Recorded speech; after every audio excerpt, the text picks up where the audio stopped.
Bonjour à tous! Alors, bienvenue pour cette nouvelle vidéo. Je suis super heureuse de vous retrouver par ici aujourd'hui. Ça fait super longtemps en fait que je veux vous faire une vidéo et puis je ne trouve pas le temps. Avec tous les déplacements, je ne trouve pas le temps. Et je suis enfin contente de pouvoir vous partager ce que je voulais vous partager au sujet des énergies du moment. Donc un petit peu une petite vidéo d'actualité, ça fait longtemps qu'on n'en a pas parlé ici sur cette chaîne.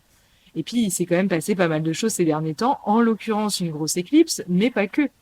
Et donc, du coup, dans cette vidéo, je vais vous proposer un point de vue sur tous ces sujets actuels, et puis peut-être vous proposer une perspective de lecture. Donc ici, c'est vrai que dernièrement, nous avons vécu une magnifique éclipse.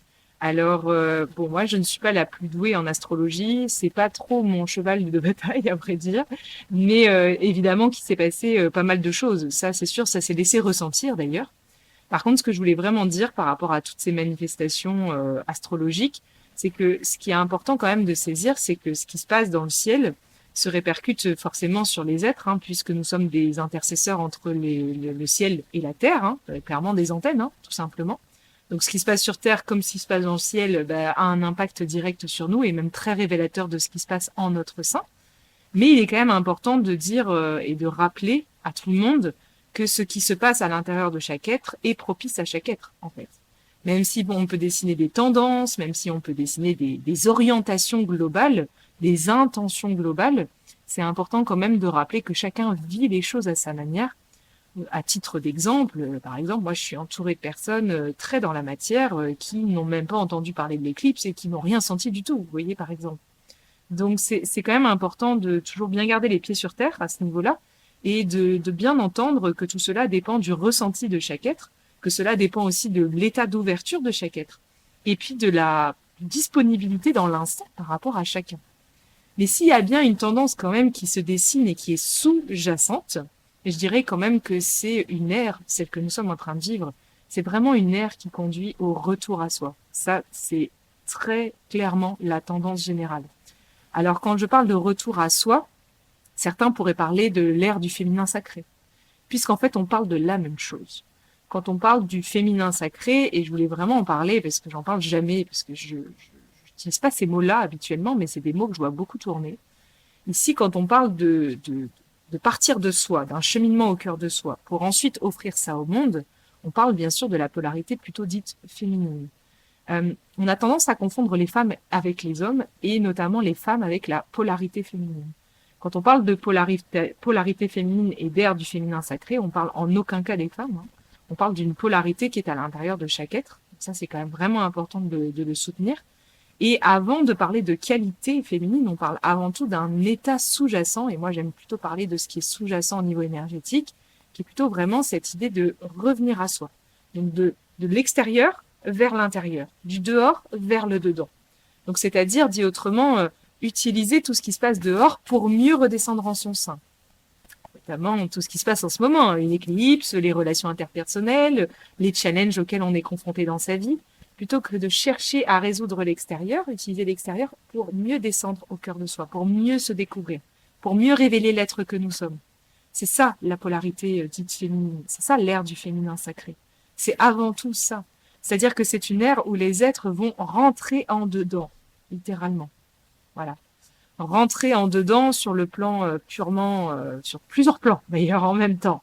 Mais déjà pour parler juste des êtres, c'est vraiment rentrer en dedans, rentrer au cœur de soi, recheminer vers ce que nous sommes, vers l'essence même de ce que nous sommes.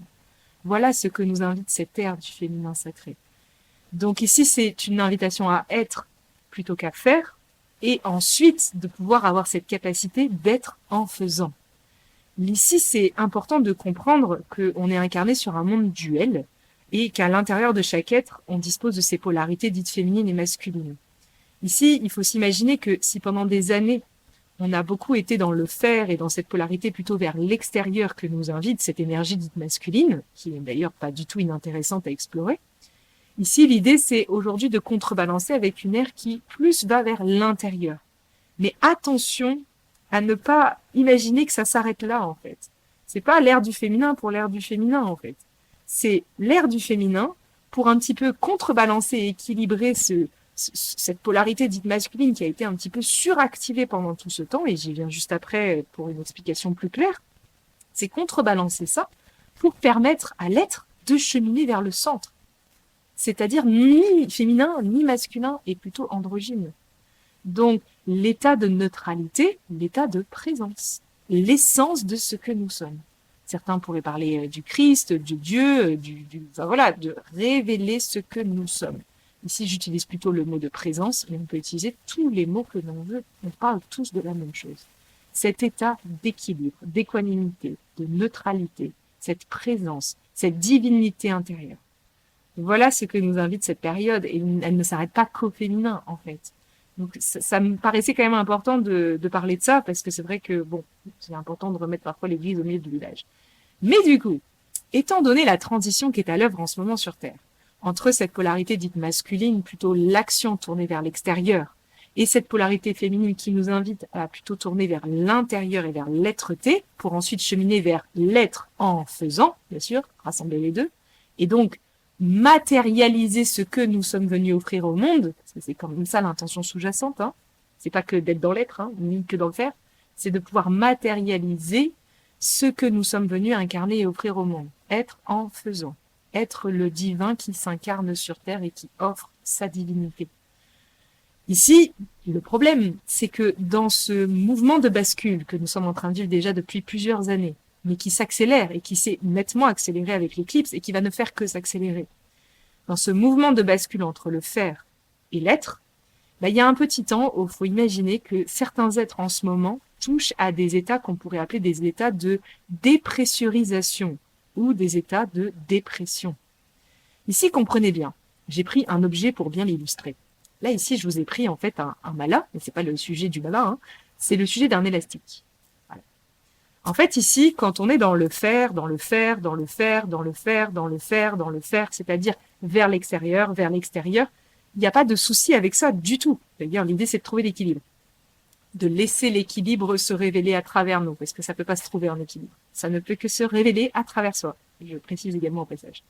Donc ici, à force d'être dans le faire et que dans le faire, quand on est dans le faire, c'est comme si ici, corporellement, notre corps, il est en action.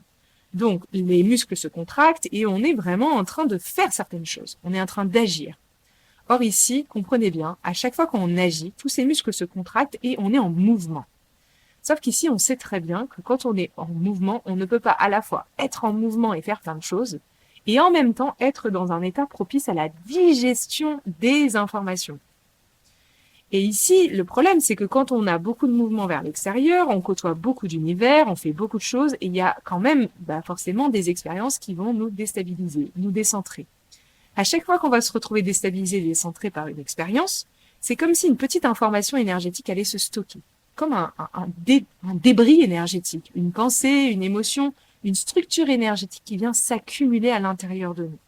Toutes ces structures s'accumulent au cœur de nos journées, mais si on passe notre temps à faire, et de ne jamais ouvrir un espace qui est plus dans l'être-té dit féminin, et du coup, ces structures énergétiques ne peuvent pas se digérer elles-mêmes. Pour en savoir plus sur le sujet, je vous invite d'ailleurs à regarder l'émission en direct que j'ai fait sur ce sujet, au sujet de l'énergie au quotidien. Je mettrai le lien là ou ici. Ici, du coup, si on n'ouvre pas cet espace un petit peu de disponibilité et de digestion, toutes ces informations, elles s'accumulent.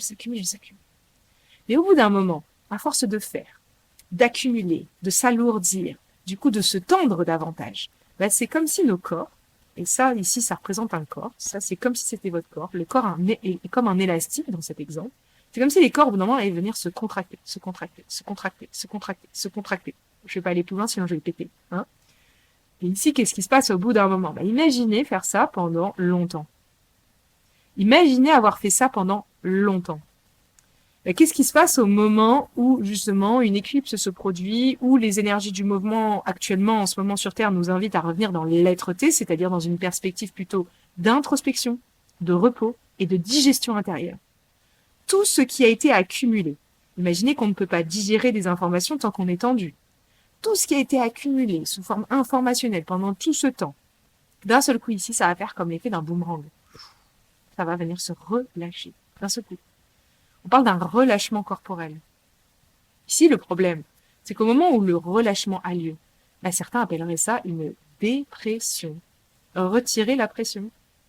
Ou on peut dire dépressurisation. Parce que du coup, on était tendu, on faisait plein de choses et on accumulait, et d'un seul coup, paf, ça se relâche. Sauf qu'il faut imaginer alors que c'est quelque chose que beaucoup d'êtres goûtent en ce moment, la somme de toutes les informations énergétiques accumulées pendant tout ce temps où on était très occupé, et bien toutes ces informations remontent à la surface, comme une grosse chasse d'eau. Et on se retrouve comme dans un état de dépression, littéralement. Donc ici, l'état de dépression, moi perso, je peux en parler parce que je l'ai vécu plusieurs fois dans ma vie, c'est quand même un état où on n'est pas tout feu tout flamme, que je veux dire. Hein. Souvent, c'est un état où on est plutôt fatigué, où on est plutôt submergé par beaucoup d'informations, que ce soit psychiquement, que ce soit émotionnellement, ou que ce soit même corporellement ou au niveau kinesthésique.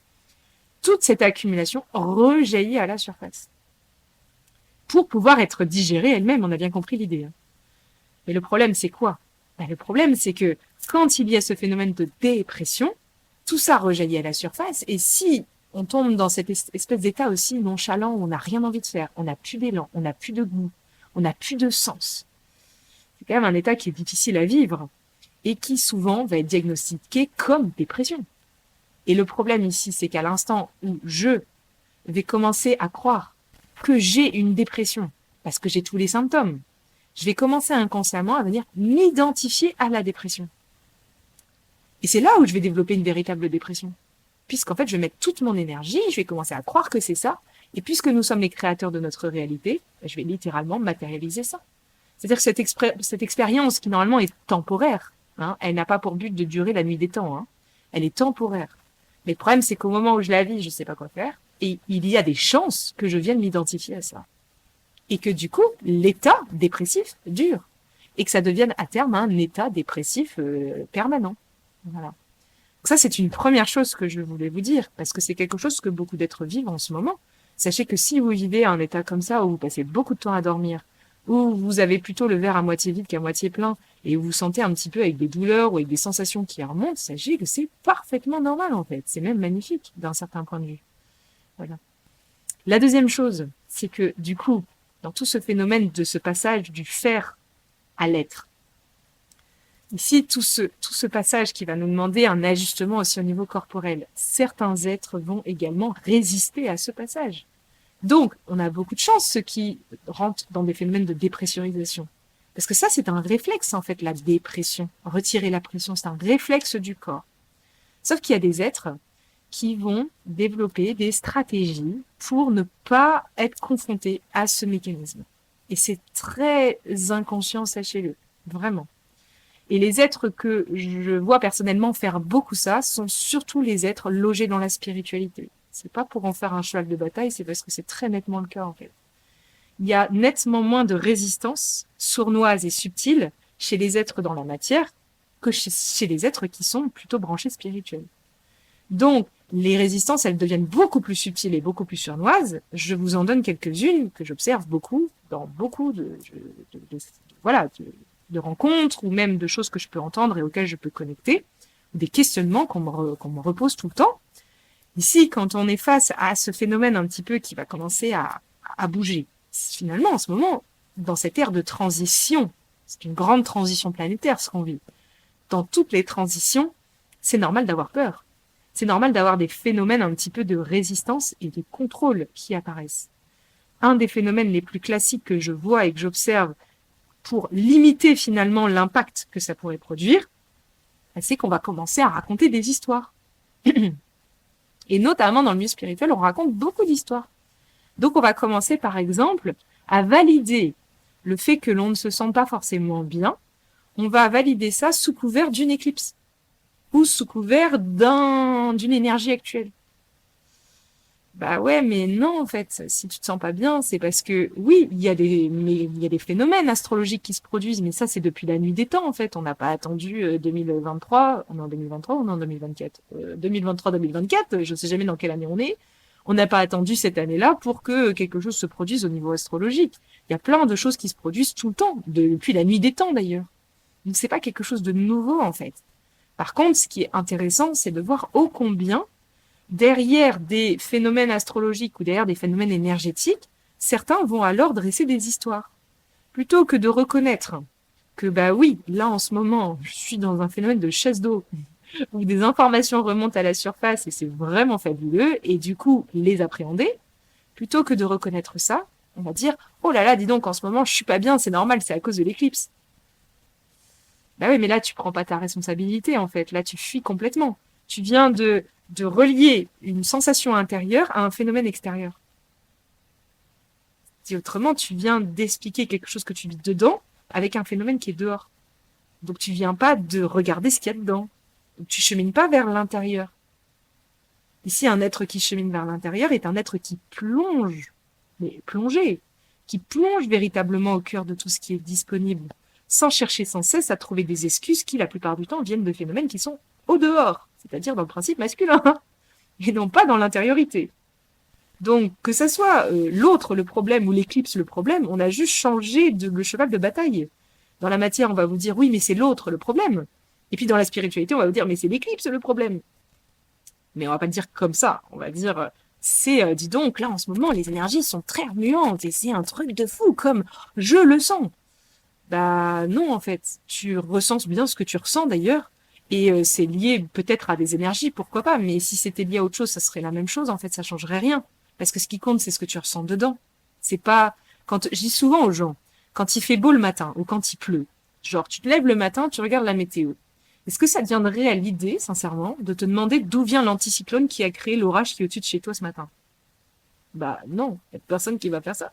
Tu vas tout simplement vivre l'expérience, c'est-à-dire vivre l'orage, tu vas t'équiper, tu vas sortir de chez toi, tu vas faire ce que tu as à faire, et puis tu vas poursuivre ta journée tout en sachant que l'orage ne durera pas.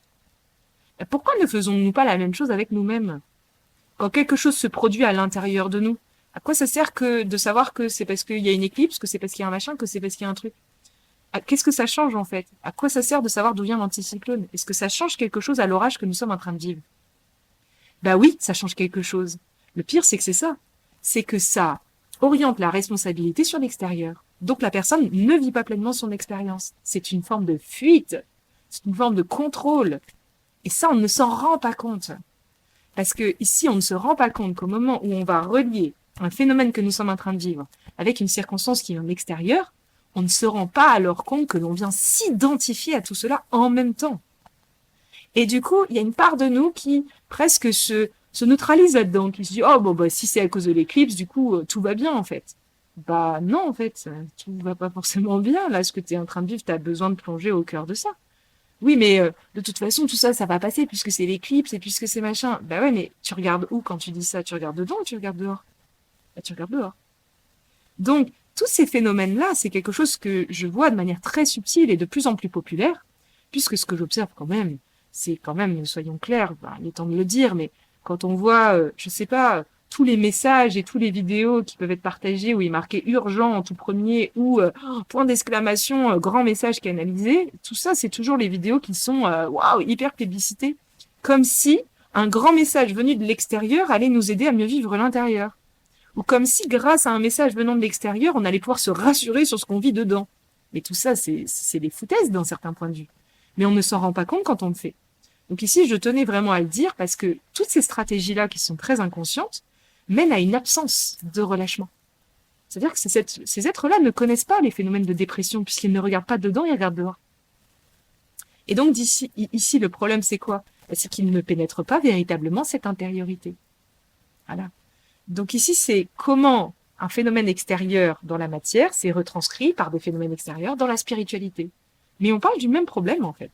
Ça s'est juste inversé de camp, mais c'est exactement le même problème. Donc ici, concrètement, quand je me lève le matin et qu'il y a un orage, ben, je fais avec, point barre, et je me demande pas d'où vient l'orage. Donc ici, pourquoi ne pourrions-nous pas faire cela, tout simplement? Ben voilà la proposition en ce moment sur Terre. Et tout en étant dans l'expérience de cet orage, bah, voir ce que cet orage me fait à l'intérieur. Tiens, ça me fait peur. Tiens, ça me fait ça. On t'a pas demandé de chercher à comprendre pourquoi. On t'a juste dit de vivre l'expérience telle qu'elle est proposée. Voilà, c'est tout. Et qu'est-ce que ça peut bien, qu'est-ce que tu as à risquer à vivre l'expérience telle qu'elle est proposée? Qu'est-ce que cela pourrait bien te faire si demain tu ne savais plus pourquoi tu vivais tout ça? Est-ce qu'on peut voir ici que nous cherchons sans cesse à comprendre pourquoi nous vivons ça pour se rassurer à nous-mêmes et pour fuir à nouveau vers l'extérieur? Donc, je ne suis pas en train de dire qu'il faut éteindre les télés et éteindre, en l'occurrence ici, c'est pas la télé qu'il faut éteindre, mais c'est plutôt l'ordi, Je suis pas en train de dire qu'il faut éteindre tout ça, mais je suis juste en train de dire qu'il est peut-être temps de se rendre compte de ce que nous faisons de manière inconsciente et qui entretient l'inconscience chez nous et donc chez autrui. Voilà. Donc, je dirais même, je finirais même la vidéo en disant ode à la dépression, ode à la dépressurisation, ode à tous les mécanismes et à tous ces êtres qui en ce moment vivent des états à moitié vides, à moitié pleins, où il y a des ascenseurs, où il y a du mouvement, parce que ce mouvement révèle le mouvement entre les polarités, révèle un être qui se tend, se relâche, se tend, se relâche. Et ne serait-ce pas là même, le mouvement même de notre respiration, entre contraction, relâchement, inspiration, expiration, ne serait-ce pas là même le mouvement qu'il y a dans l'univers entier? Tout l'univers respire tout le temps. Pourquoi un être humain incarné sur Terre ne respirerait-il pas comme tout le reste dans l'univers? Absolument tout. Et pourquoi n'avons-nous pas conscience, et pourtant c'est si simple, qu'au cœur de ce mouvement, le centre finit par se dévoiler de lui-même? Au cœur du mouvement. Au cœur de la vie, dit autrement. Donc ici, l'idée, c'est pas d'être à fond tendu ou à fond détendu, dit autrement à fond dans la matière ou à fond dans l'esprit, c'est d'apprendre à faire ça en fait. Est-ce que dans ma vie, je fais ça ou est-ce que je suis toujours bien ou toujours mal?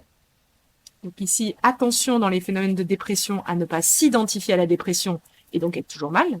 Attention dans les phénomènes spirituels à ne pas passer son temps à s'identifier à des phénomènes extérieurs ou à des raisons extérieures qui décrédibilisent complètement l'être et qui nous conduisent toujours à un état de paix permanent qui est totalement illusoire en vérité, qui n'a rien à voir avec ce qu'on ressent au plus profond. Donc voilà un petit peu ce que je voulais vous partager aujourd'hui. Je vous souhaite à tous bonne chance, comme on dit par ici. Bonne chance sur ce cheminement et à très vite pour une prochaine vidéo. Je vous embrasse.